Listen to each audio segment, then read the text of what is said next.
Иисус говорит: «Вот стою у двери и стучу. Если кто услышит голос мой и отворит дверь, войду к нему, и буду вечерять с ним, и он со мною». Иисус стучит в дверь твоего сердца.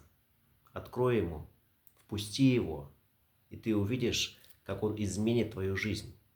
Иисус Христос войдет в твое сердце и будет вечерять с тобою.